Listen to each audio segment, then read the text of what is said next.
Feche seus olhos. Soberano Deus e eterno Pai, Papai querido, nesta noite nós já entoamos louvores diante do Teu altar. E nesta hora, ó Pai, nós estamos aqui preparados para receber do Teu alimento espiritual, que é a Tua palavra que tem poder de cura, de libertação, de transformação. E é esta palavra, Senhor, que vai nos salvar. Papai querido, tira tudo que não provém do Senhor no nosso meio, toda enfermidade, toda dor, tudo que não provém do Senhor, que o Senhor venha repreender em nome de Jesus e lançar por terra, mas que a partir de agora, ó Pai, nós venhamos sentir e contemplar o Teu sobrenatural através da Tua palavra. E diante de Ti nós apresentamos o Teu servo que irá ministrar, que ele venha esvaziar dele mesmo, Senhor, mas que a Tua presença venha ser notória através da vida dele. Papai querido, fortaleça. Continua, ó Pai, derramando da ousadia do Senhor, da cura do Senhor sobre a vida do Teu servo. É o que nós te pedimos. E fala com a Tua igreja, ó Pai, é o que nós te pedimos, em nome do Senhor Jesus. Amém? Pega as vossas Bíblias em nome de Jesus.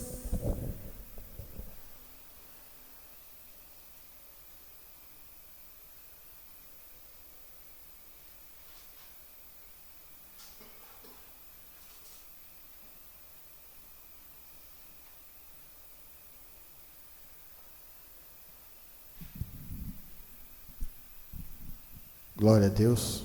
Cumprimento os irmãos com a paz do Senhor. Abram vossas Bíblias em Êxodo capítulo 5. Êxodo, segundo livro, capítulo 5.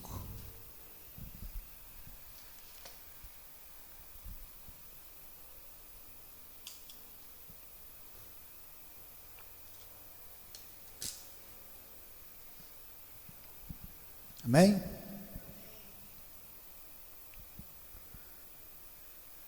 Depois foram Moisés e Arão e disseram a Faraó: assim diz o Senhor, Deus de Israel: deixa ir o meu povo para que me celebre uma festa no deserto. Respondeu Faraó: quem é o Senhor para que lhe ouça eu a voz e deixe ir a Israel?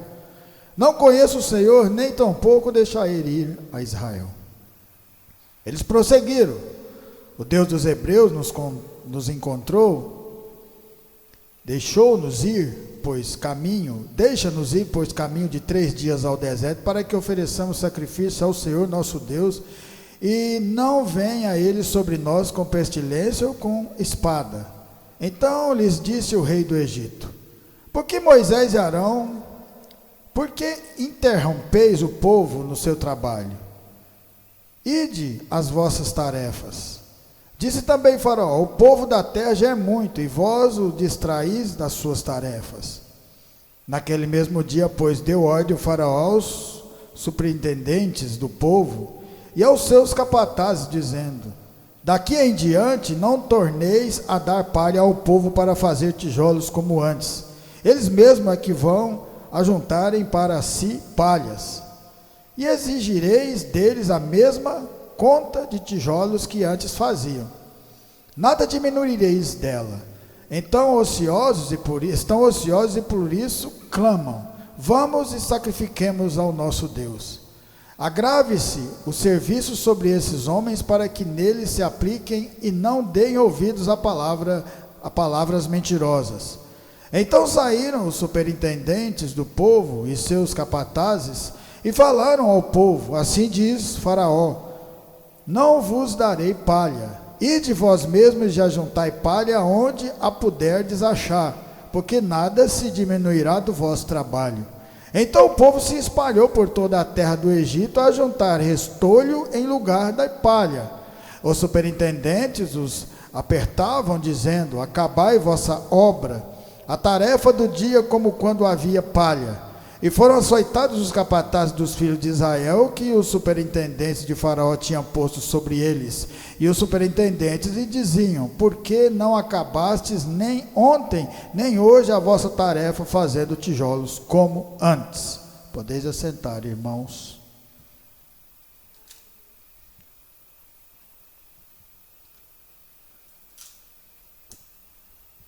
Um povo cativo, escravo. Um dia não aguentaram mais aquela situação que eles estavam passando e clamaram a Deus. Não é diferente de nós. Todos nós que estamos reunidos aqui foi porque um dia nós olhamos para o céu e clamamos porque não estávamos aguentando a situação que a gente estava passando. Não é verdade? Mais ou menos assim. Um povo cativo, um povo escravo. Deus ouve o pedido deles e começa a restituir Moisés, a transformar Moisés em homem espiritual, a transformar Moisés na promessa de libertação desse povo. Mas o que sempre acontece na nossa caminhada espiritual é que quando a gente começa essa caminhada no lado da palavra, geralmente a coisa aperta, a coisa fica com mais dificuldade ainda, a coisa fica mais apertada, a porta fica mais apertada ainda, as dificuldades vão vir, parece que mais do que já estavam, mas tudo isso faz parte do processo da caminhada com Deus. O povo já era escravo, o povo já era cativo, já estava trabalhando na maior dificuldade do mundo. Moisés e Arão vão lá lançar a palavra dentro do Egito. O que acontece? O faraó aperta mais ainda eles. Fala, agora não vai dar nem palha para esse povo fazer tijolo. Vamos fazer tijolo do jeito que o tijolo vai sair da mesma frequência, da mesma quantidade. Só que eles vão se virar para arrumar as palhas. A coisa apertou mais ainda. E começou a bater neles mais ainda. E aí eles começaram a clamar. Não é diferente da gente, não é. Parece que no começo da caminhada, parece que a coisa, ao invés de melhorar, a coisa piora. Ao invés da coisa dar um fôlego, a coisa fica mais difícil ainda. Mas lembra, coloca isso dentro do coração, coloca dentro do coração. Isso faz parte do processo de Deus na nossa vida. A luta é sempre maior no começo. No começo tudo é mais difícil, porque a gente ainda não tem fé, a gente ainda não acredita, a gente ainda não consegue confiar ainda na palavra de Deus, nós ainda temos receio de alguma coisa ou outra, temos receio e dificuldade de nos entregarmos de verdade a Deus. Era o que estava acontecendo com esse povo, porque esse povo ainda não tinha caminhado com Deus. Esse povo ainda estava começando agora a conhecer a Deus, e quando você começa a conhecer a palavra de Deus, você tem receio, você não sabe realmente o que está acontecendo, por que está assim na minha vida, por que está dessa maneira, já não era para ter melhorado? Talvez seja por causa da confiança, aprender a confiar de verdade em Deus. E quando o faraó fala, eu vou apertar esse povo, eu vou colocar mais dificuldade, Deus responde do outro lado. Do outro lado o Senhor responde. Disse o Senhor a Moisés, agora verá o que hei de fazer a Faraó, pois por mão de poderosa os deixarão ir, por mão poderosa os lançará fora da sua terra. Então, para a gente ser liberto do mundo, vai ter um momento de dificuldade, vai ter um momento que você vai gritar pelo nome do Senhor. Senhor, não estou aguentando mais, essa situação que era para ter melhorado, piorou. A situação que era para ter, já era para mim ter chegado na terra de Canaã, eu ainda nem cheguei no deserto ainda. Porque para você chegar no deserto, você precisa de quê? Você precisa de atravessar águas. Para a gente chegar no deserto, antes nós precisamos saber o valor que essa palavra tem, saber a confiar na palavra de Deus, porque se você pular um capítulo, ou se você pular uma situação da qual Deus quer nos colocar, quando a gente chega no deserto, a gente não aguenta, não quer ficar lá de jeito nenhum. Eu não quero ficar no deserto, eu quero voltar para trás, e não retrocede, porque quando o povo saiu da terra do Egito, que foi para o deserto, o Senhor fechou o mar, não volta mais.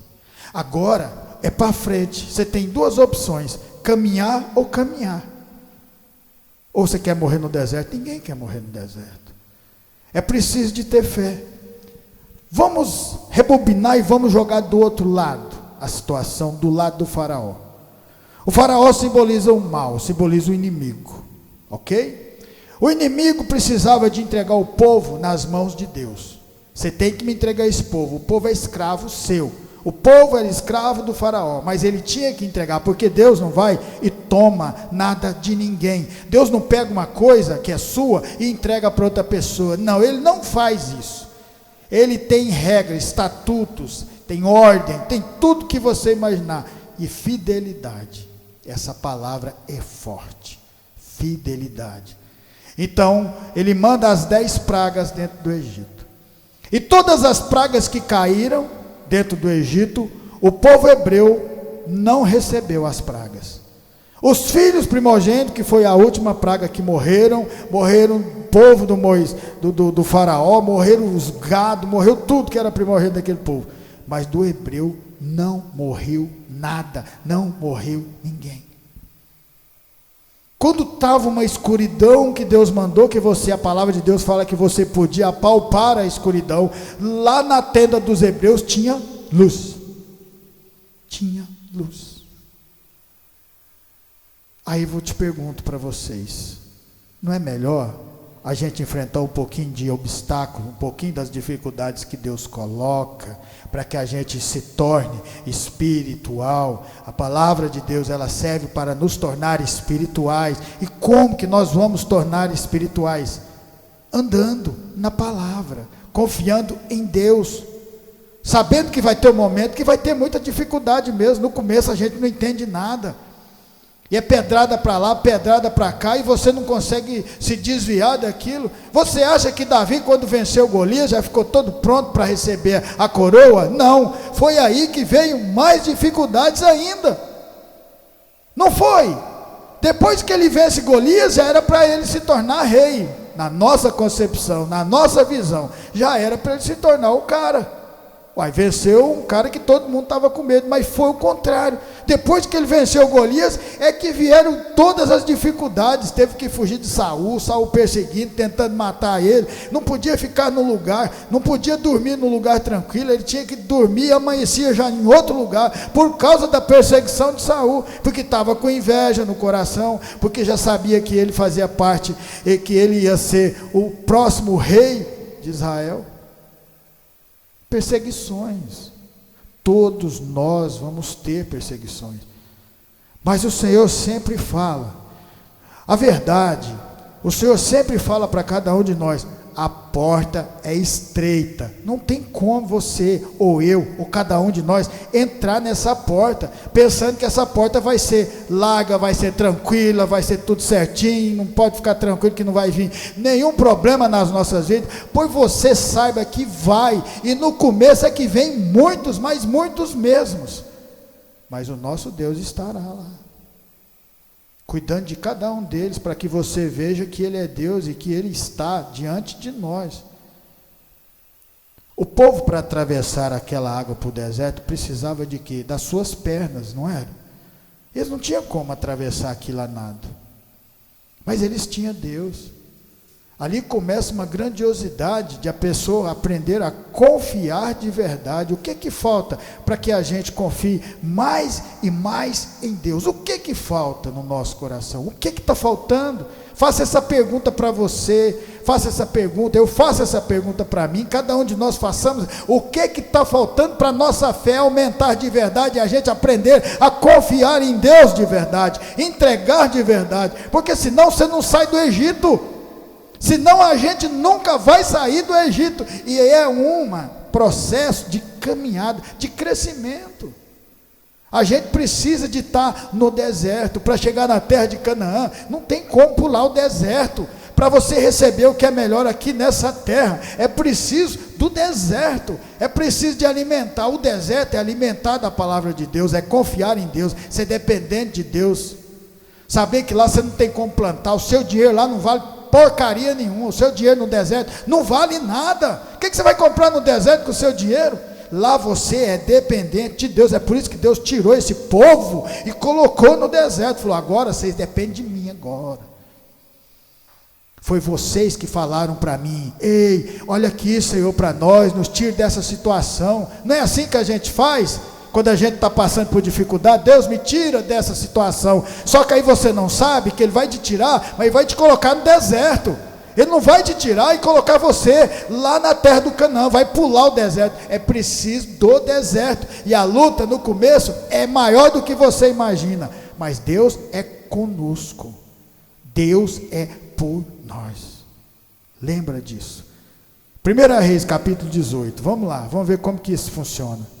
1 Reis, capítulo 18. 1 Reis 18, 1 a 10.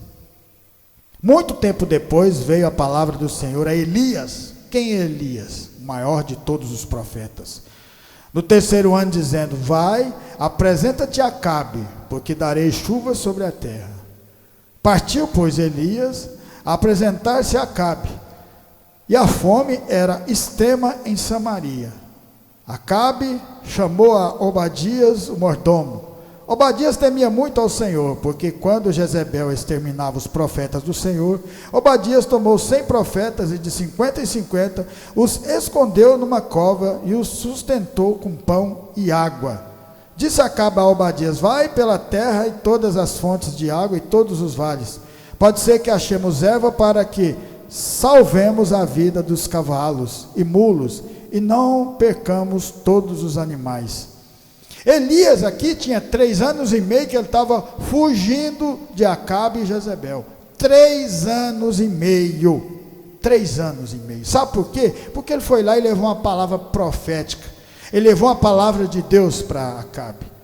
Acabe estava adorando outros deuses e fez uma plantação e queria que os outros deuses dele mandassem chuva. Aí Elias chegou lá, a mandado de Deus, Deus tinha mandado esse profeta, e levou a palavra e disse: por que você está confiando em outros deuses que não é o Deus do seu povo, aquele Deus que tirou lá do Egito? Você lembra aquele povo lá do Egito que estava clamando? Aqui parecia que estava pior ainda, porque não conhecia a história que tinha acontecido na vida deles. Você lembra? Porque ele falou: você lembra que você está fazendo coisa errada, Acabe? Então Deus mandou falar para você que durante 3 anos e meio não vai chover uma gota aqui nesse lugar. Entregou a palavra e foi embora. No começo tudo bem, não aconteceu nada, né? Porque veio um dia ou no outro, não choveu. Mas quando passou 1 ano e não teve chuva, alguma coisa está errada. Sabe o que aconteceu? Acabe e Jezebel procuraram Elias por todos os reinos para matar. Elias viveu fugindo. Como que pode um profeta, um homem de Deus que acabou de dar uma palavra que estava sendo cumprida, ficar fugindo de um lado para o outro, fugindo de um lado para o outro? Mas isso faz parte do processo. Não tem a palavra de Deus, não fala: há um tempo determinado para todas as coisas, um tempo de rir, um tempo de chorar. Tudo isso faz parte da palavra de Deus. Como que você vai dar valor naquilo que Deus vai te entregar se você não passar pelo vale? Como que você vai valorizar a palavra de Deus se você não passar pela dificuldade que Ele vai colocar? Aí que diferencia a palavra de Deus. A palavra de Deus fala: muitos serão chamados, mas poucos serão escolhidos. Eu quero fazer parte dos poucos escolhidos. Eu não quero fazer parte dos muitos que não vão ser escolhidos. E para fazer parte desse povo que vai ser escolhido, é preciso de fazer como Elias. É preciso de estar sempre correndo, fugindo, passando por dificuldades. Dificuldades era o que ele estava fazendo aqui, passando aqui. Mas tudo fazia parte dos planos de Deus. E Deus é tão incrível que você sabe onde que Deus escondeu Elias durante 3 anos e pouco?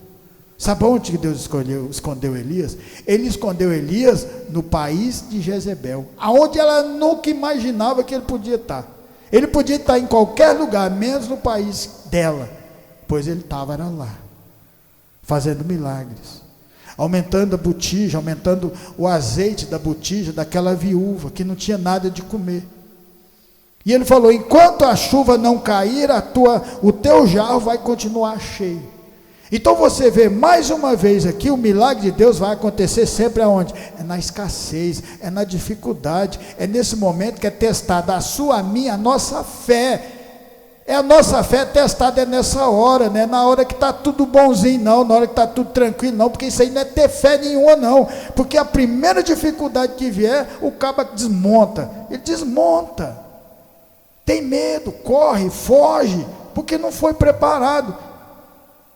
Elias estava aqui, nesse lugar, porque o Senhor tinha falado para ele: vai para a casa daquela viúva e fica lá, até eu te chamar de novo. Quando chega o tempo de Elias voltar, o Senhor toca no coração e fala: volta lá para Cabe. Agora eu pergunto para você, todos eles procurando Elias para o matar, como que ele ia voltar para aquele lugar? Se você estivesse no lugar dele, você voltaria? Voltaria, porque você já teve uma caminhada de 3 anos e meio confiando em Deus. Você já teve uma caminhada de 3 anos e meio sabendo, não choveu, porque a palavra de Deus se confirmou, e se a palavra dele se confirmou, e ele mandar eu ir para determinado lugar, eu vou, porque eu sei que a palavra dele é poderosa. Isso é você confiar em Deus de verdade. Foi por isso que Elias, e você só vai ter essa confiança através da caminhada com Deus, andando nos caminhos. Andando nos caminhos. Dificuldades e tudo mais que acontece. Jesus Cristo, quando ele nasce, o Filho de Deus, nosso Rei, nasceu no estaleiro, nasceu no lugar mais simples que você podia imaginar, e ele mal nasce e já começa a vir as perseguições. A sua mãe teve que fugir, mas o pai dele, de criação, mas o pai dele lá para o Egito. Está vendo mais uma vez? Está vendo como que as coisas são? Qualquer lugar, Herodes pensaria em procurar Jesus, e menos no Egito. Então Deus nos protege dessa maneira, para mostrar para a gente que a gente pode continuar confiando nele de verdade. Mas isso não depende dele, depende de mim, depende de vocês. É vocês que têm o livre-arbítrio para adorar a Deus de verdade. E esse é o verdadeiro sentido. Nós estamos aqui adorando a Deus, glorificando o nome dele, sabendo tão grandioso. Hoje é um dia maravilhoso nas nossas vidas, porque a presença de Deus faz aqui nesse lugar. É por isso que tem muitas pessoas que vêm para a igreja, e quando ela sai vazia. Por quê? Porque não deixou o Senhor Jesus entrar dentro do coração. Não deixou. Tem alguma coisa escondida, tem alguma coisa atrapalhando a fé, alguma coisa que está ali bloqueando. Por quê? Porque não quer andar no deserto, porque não quer confiar em Deus de verdade, não quer se entregar de verdade na palavra do Senhor. Eu entrego a minha vida e as minhas vontades ao Senhor. Não foi isso que Josué falou? Eu e minha casa serviremos ao Senhor, porque ele enfrentou batalhas e ele venceu, mas teve momentos que ele teve algumas perdas. Porque tinha povo lá que não estava confiando em Deus, tinha povo lá que não estava fazendo certo, e Deus foi lá e revelou, porque nada está escondido aos olhos de Deus, nada. Elias volta naquele momento, e ele consegue naquele momento vencer 450 profetas de Baal. E aí, Acabe ia fazer alguma coisa depois de uma situação daquela? Mas o que aconteceu com os profetas de Baal? Morreu tudo. Elias clamou a Deus, lá desceu um raio do céu lá, bateu no sacrifício, queimou o sacrifício todinho, queimou até a água. Foi o momento em que o povo abriu os olhos para Deus. Então, está vendo como que é? Precisou desses 3 anos e meio para que ele também confiasse em Deus. O que precisa na nossa vida para a gente aumentar ainda mais a nossa fé? Porque o que nós podemos fazer é o que nós estamos fazendo aqui, é pregar o Evangelho, é continuar caminhando, é continuar acreditando, e Deus continua nos fortalecendo cada vez mais na palavra dele. Deus sabe todas as coisas, mas é preciso que a gente se esforce, é preciso que a gente também ande onde o Senhor mandar andar. Porque se você for, ou se cada um de nós andarmos apenas aonde a gente quer andar, a gente não vai andar em deserto, não. A gente não vai passar por dificuldade nunca, não. Porque passar dificuldade, para que isso? Não posso. Lucas capítulo 11, a palavra de Deus fala assim, Lucas 11, 14, 11, 14, Lucas 11, 14,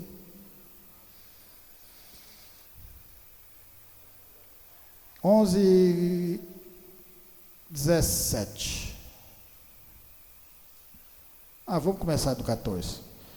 De outra feita, estava Jesus expelindo um demônio que era mudo, e aconteceu que ao sair o demônio, o mudo passou a falar, e as multidões se admiravam. Mas algum dentre eles dizia, ora, ele expele demônios pelo poder de Belzebu, o maioral dos demônios. E os outros, tentando, pediam dele o sinal do céu. E sabendo ele o que lhes passava pelo Espírito, lhe disse, todo reino dividido contra si ficará deserto, e casa sobre casa cairá. Se também Satanás estiver dividido contra si mesmo, como subsistirá o seu reino? Isso porque dizeis que eu expulso os demônios por Belzebu.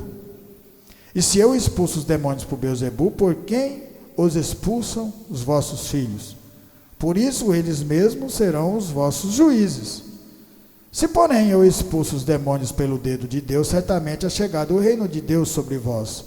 Quando o valente bem armado guarda a sua própria casa, ficam em segurança todos os seus bens. Sobrevindo, porém, um mais valente do que ele, vence e tira-lhe a armadura em que confiava, e lhe divide os despojos. Quem não é por mim é contra mim, e quem comigo não ajunta, se espalha. Olha que coisa maravilhosa. O que o Senhor está falando aqui? Casa dividida não prospera. Coloca isso no coração. Casa dividida não prospera. Caminhos diferentes nunca vai dar certo. Não vai dar certo nunca. É preciso que a luz brilhe até um determinado momento que atraia para a luz aquele que está no caminho errado. Sobrevindo, porém, um mais valente do que ele, vence, tira-lhe a armadura em que confiava e divide os despojos. Quem que é esse que ele está falando que tira a armadura? Jesus, tirando a armadura do maligno. E o que é a armadura do maligno? O que é a armadura do maligno que ele confia? No que o maligno confia? Na mentira, na soberba. Ele confia nas armas humanas, não nas armas espirituais, que só o Senhor pode. Esse Jesus que está lutando aqui por nós, é aquele que começa a vida numa perseguição. Ele tinha que Deus é tão maravilhoso, que Deus tinha falado do nascimento daquela criança. Então, tinha que mostrar que aquela criança tinha nascido. O rei dos hebreus nasceu, mandando aqueles 3 magos. Quando aqueles 3 magos vão à casa de Herodes, Herodes fica com inveja, com maldade, porque ele já tinha matado quase toda a sua família para continuar no poder. E quando ele fica sabendo disso, ele fala para eles, vai lá e depois vocês voltam pelo mesmo caminho e me falam onde que eles estão. Porque ele queria matá-los. Mas Deus faz com que eles vá por outra direção. Então você vê Jesus criança já sendo perseguido. E aí Deus, que é maravilhoso, o guarda, o esconde, até ele inteirar 33 anos, 30 anos, porque o ministério dele demora mais ou menos 3 anos e meio, né? Então, Deus, a partir daquele momento, deixou ele guardado para que as perseguições não viessem na sua vida. Mas quando ele é batizado, o que acontece na vida de Jesus? Começam-se as perseguições. Ele tem que ir aonde está, ele foi para o deserto, aonde o maligno se aproxima dele.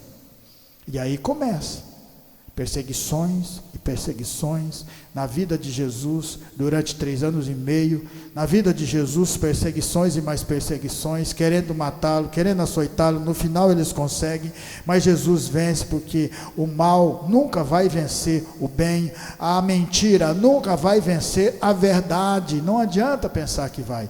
O que acontece, que muitas pessoas não sabem, é que Deus deixa acontecer para que depois ele julgue. Como que você vai julgar alguma coisa que ainda não aconteceu? Não foi assim? O que aquele povo falou? Que caia sobre nós o sangue dele, que o sangue de Jesus caia sobre nós e os nossos filhos. E o que aconteceu? Caiu. Depois que Jesus Cristo morreu, ressuscitou e foi para o céu, passados-se alguns anos, vieram os romanos e acabou com tudo e espalhou todo mundo. Depois veio o holocausto, mais coisa triste na vida deles. Cai o sangue dele sobre nós. O que precisa para que a gente continue a acreditar cada vez mais na palavra de Deus e confiar em Deus, de verdade? O que precisa? A palavra de Deus fala, só existe um caminho, não tem dois caminhos. É sim, sim, não, não. O que passa disso é do maligno. Jesus, durante toda a sua caminhada, coloca no seu coração que tudo que ele fez foi por você, foi por mim, foi por nós. Tudo que ele fez. Coloca no seu coração que cada chicotada que ele levou injustamente era merecida para nós. Era para nós. Então, quando você fala para si, você fala que eu entrego a minha vida e as minhas vontades no caminho do Senhor Jesus, você está fazendo algo grandioso para Ele. Só que aí a gente tem que firmar o pé e caminhar no deserto, porque não tem meia conversa. Quando Deus aceitou aquele povo caminhar, falou, vocês querem vir comigo? Mas eu estou falando, o culto é onde? É no deserto. Depois que levou o povo para o deserto, entregou, mostrou a terra de Canaã, a maioria daquele povo falou, não, nós não temos condições de enfrentar esses gigantes. O que aconteceu? Morreram no deserto, mas não voltaram para o Egito. Deus preferiu deixar aquele povo no deserto do que entregar eles de volta para o maligno. Falei, esse povo é meu, agora sou eu quem cuido desse povo. Em Gênesis capítulo 39, primeiro livro, Gênesis 39 e 20.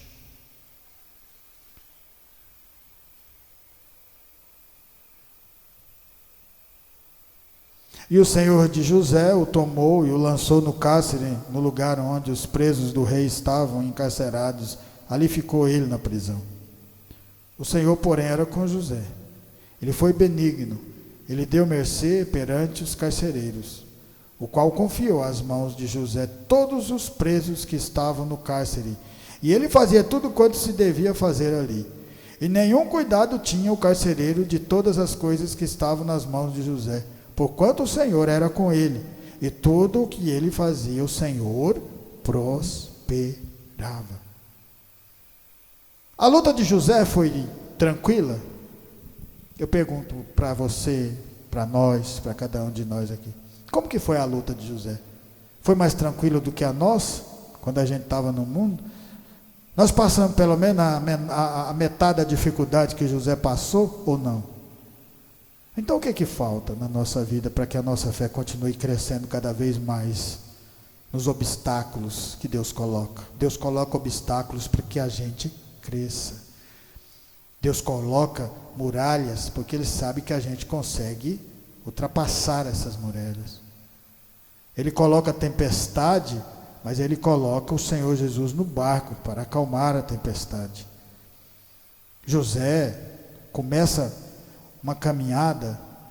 A vida de José começa com sonhos, depois vem pesadelos.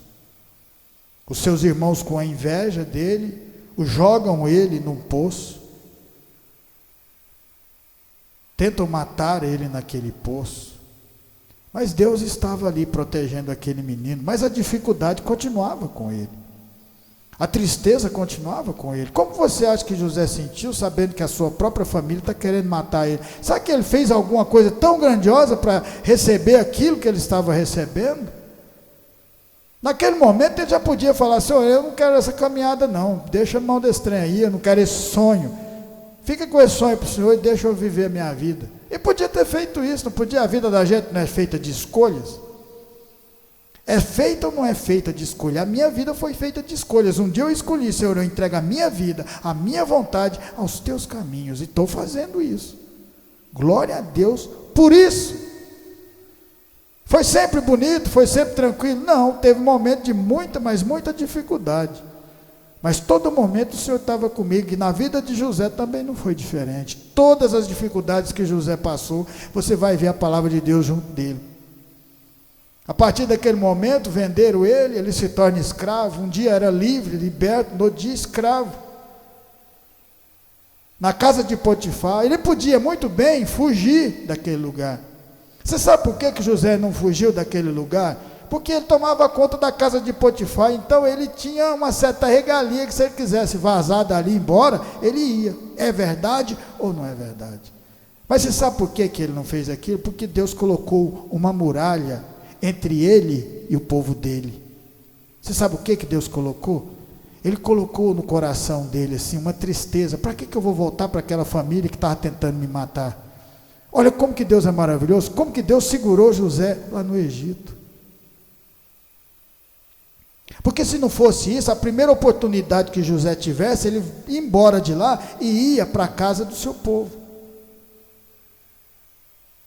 Por quê? Quando José se torna governador, o homem mais poderoso da face da terra, já tinha 7 anos que ele estava trabalhando e juntando tudo que estava arrecadando do celeiro, colocando tudo lá no celeiro, porque era 7 anos de fartura e 7 anos de miséria, 7 anos de fome. Então, 7 anos de fartura, José era o segundo homem mais importante. Por que José não voltou para o povo dele? Porque dentro do coração de José ainda estava a mágoa. A mágoa estava fazendo com que José permanecesse naquele lugar. Foi por isso que Deus permitiu que os irmãos o colocassem naquele poço e depois o vendesse. Porque aquilo que eles fizeram fez com que José continuasse fazendo a obra de Deus lá na frente e não quisesse retroceder. Porque aquilo que Deus tinha na vida de José estava lá no Egito. Olha como que Deus trabalha na nossa vida. E é isso que nós temos que aprender a confiar. Eu não estou vendo, mas sei que o Senhor está ali. Eu não estou vendo, mas sei que o Senhor está tomando conta de mim. Eu não estou vendo, mas sei que o Senhor está guardando a minha família. Mas você tem que estar em pé. A palavra de Deus fala: aquele que estiver em pé, cuidado para que não caia. Porque se cair, para levantar, meu filho, vai dar um trabalho que você não tem noção que é o trabalho de levantar quem cai. Porque aí Deus vira as costas, você não consegue enxergar Ele. Porque para você ver Deus, para você enxergar Deus no teu coração, é preciso, Deus permite. E se você falar, eu não quero andar com Deus, Ele vira as costas e tapa a sua visão, você nunca mais vê Ele. Nunca mais, você nem consegue lembrar dos tempos que andou com Deus. A luta é sempre maior no começo, lembra disso. Mas Deus dá um escape para nós no final. A luta de José foi uma das maiores na palavra de Deus. Eu acho que teve, tirando Jesus Cristo, ninguém foi tão humilhado, ninguém foi tão maltratado como José, sem fazer nada de errado. E você não vê hora nenhuma José procrastinando a Deus. Ele queria sair da prisão, é claro que ele queria. Quem que não quer? Você está ali, não fez nada de errado, pelo contrário, você está ali porque você não fez nada de errado, ainda falou o nome de Deus. Quem que não quer sair daquele lugar? Mas ele continuava, glorificando o nome de Deus naquele lugar. Ele sabia que fazia parte de um processo. O sonho que Deus tinha dado para ele, continuava dentro do coração dele. Porque o sonho dele tinha ligação com o sonho do faraó, para que ele fosse e se tornasse o governador do Egito. E não é diferente para nós. Para terminar em Atos dos Apóstolos, capítulo 16, Atos 16, a palavra de Deus fala assim, Atos 16, 19. Vendo os seus senhores que lhes desfizeram a esperança do lucro, agarrando em Paulo e Silas, os arrastaram para a praça, à presença das autoridades. Levando os pretores, disseram: esses homens, sendo judeus, perturbam a nossa cidade, propagando os costumes que não podemos receber, nem praticar, porque somos romanos. Levantou-se a multidão unida contra eles, e os pretores, rasgando-lhe as vestes, mandaram açoitá-los com varas. E depois de lhes derem muitas açoites, os lançaram no cárcere, ordenando ao carcereiro que os guardasse em toda a segurança. Este, recebendo tal ordem, levou-os para o cárcere interior e lhe prendeu os pés no tronco. Por volta da meia-noite, Paulo e Silas oravam e cantavam louvores a Deus, e os demais companheiros de prisão escutavam. De repente sobreveio tamanho terremoto que sacudiu os alicerces da prisão, abrindo-lhes todas as portas, e soltaram-se as cadeias de todos.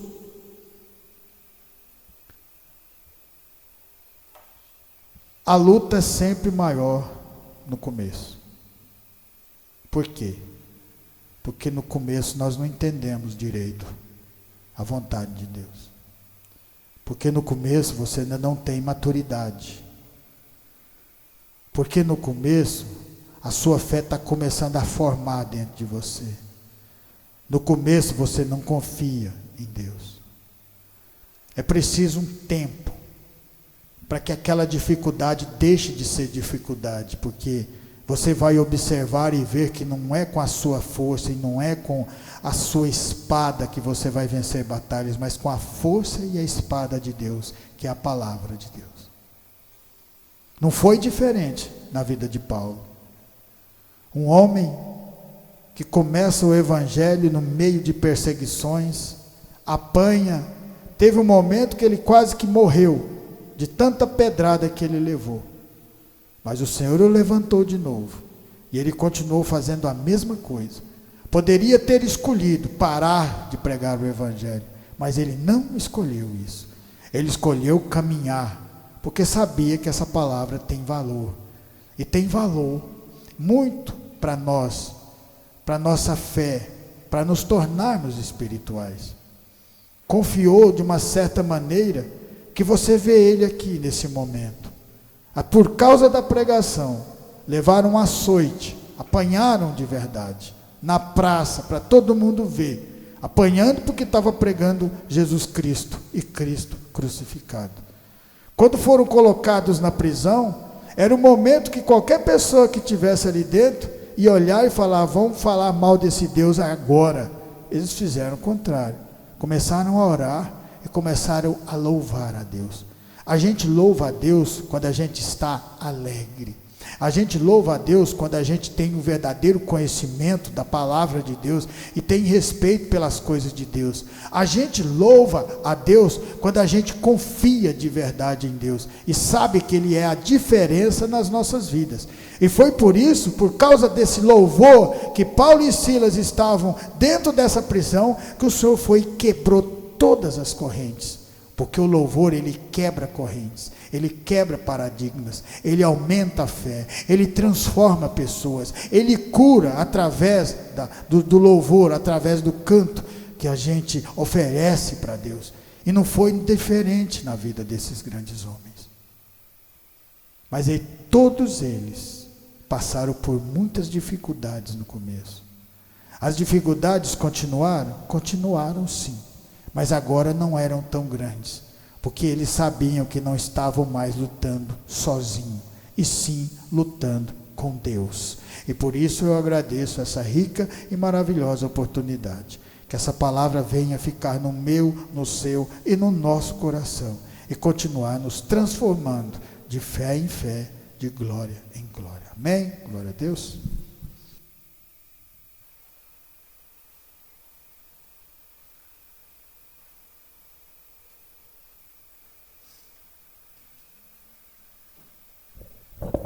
Amém? Quem precisa de oração? Vamos colocar de pé, vamos agradecer a Deus por essa rica palavra, agradecer a Deus pela nossa família, pelos livramentos e pela oportunidade de estarmos aqui na casa dele nesta noite. Amém? Levanta a sua mão para o alto. Soberano Deus e eterno Pai, Papai querido, nós te louvamos por essa oportunidade de ouvir a tua palavra, te louvamos pela tua fidelidade. Te louvamos, ó Pai, porque o Senhor tem guardado a nossa entrada e a nossa saída. O Senhor tem cuidado da nossa família, dos nossos filhos, dos nossos esposos, esposas e pais. Papai querido, e diante de Ti, nesta noite, ó Pai, nós queremos apresentar diante de Ti, diante da Tua presença, todas as nossas obrigações que temos que cumprir durante essa semana. Que o Senhor venha adiante de nós, quebrando as barreiras, os impedimentos, provendo, ó Pai, abrindo porta onde não tem porta, suprindo, Senhor, as nossas necessidades materiais e espirituais. Senhor, que a tua paz nesta noite, que o teu refrigério, que a tua cura venha a ser derramada sobre as nossas vidas nesta noite. Papai querido, nós te louvamos, porque até aqui nós temos contemplado o sobrenatural do Senhor. Alcança os irmãos que não vieram, que o Senhor venha abençoá-los também nesta noite com as bênçãos sem medidas do Senhor. Abençoa cada um que está aqui conosco nesta noite, abençoa cada um que nos escutou nesta noite, abençoa os nossos vizinhos da direita, da esquerda, da frente, do fundo. Abençoa, Senhor, com as bênçãos sem medidas do Senhor. Papai querido, obrigada por este momento, que o Senhor venha levar os irmãos debaixo das tuas mãos santas e poderosas, livrando do homem sanguinário e fraudulento. É o que nós te pedimos e te agradecemos por estarmos aqui na tua casa nesta noite, em nome de Jesus. Estenda as mãos, que a graça do nosso Senhor Jesus Cristo, o grande amor de Deus e as doces consolações do Espírito Santo estejam com cada um de nós, e nós dizemos amém, glória a Deus.